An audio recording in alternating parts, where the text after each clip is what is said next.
జాగ్రత్త, వీళ్ళందరికీ గ్యాస్ కనెక్షన్లు రద్దు. ఇక కేంద్ర ప్రభుత్వం షాకింగ్ నిర్ణయం అంటూ లేటెస్ట్ అప్డేట్ అయితే రావడం జరిగిందండి. సో ఆ వివరాలు ఏంటనేది కూడా వీడియోలో తెలుసుకుందాం. వీడియోని చివరి వరకు చూడండి, అర్థమవుతుంది.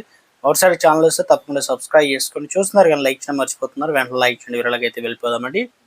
పశ్చిమాసియాలో ముదురుతున్న యుద్ధ కారణంగా గ్యాస్ సరఫరాలో ఏర్పడిన అంతరాయం భారత్లో ఎల్పిజి గ్యాస్ సిలిండర్ కొరతకు దారితీసింది.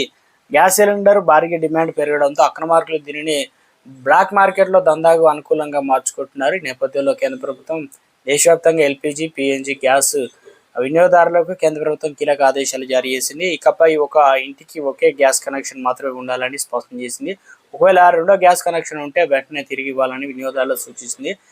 ప్రభుత్వం పశ్చిమాసియా ప్రాంతంలో కొనసాగుతున్న ఉద్రిక్త పరిస్థితుల కారణంగా ప్రపంచవ్యాప్తంగా చమురు అదేవిధంగా గ్యాస్ సరఫరాపై ప్రభావం పడుతుంది. నేపథ్యంలో ఇంధన వినియోగాన్ని నియంత్రించేందుకు భారత ప్రభుత్వం కూడా కొన్ని కఠిన నిర్ణయాలు తీసుకుంటుంది. దేశంలో అనేక ఇళ్లలో ప్రస్తుతం ఎల్పిజి పాటు పిఎన్జి గ్యాస్ కనెక్షన్లు కూడా ఉన్నాయి.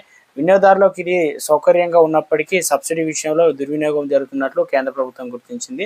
ఈ కారణంగా ఒక ఇంటికి ఒకే ఇంధనం కనెక్షన్ ఉందా విధానాన్ని కఠినంగా అమలు చేయాలని నిర్ణయించింది. పిఎన్జి గ్యాస్ కనెక్షన్లు ఉన్న ఇల్లు తమ ఎల్పిజి కనెక్షన్ను తిరిగి సమర్పించాల్సి అయితే ఉంటుంది.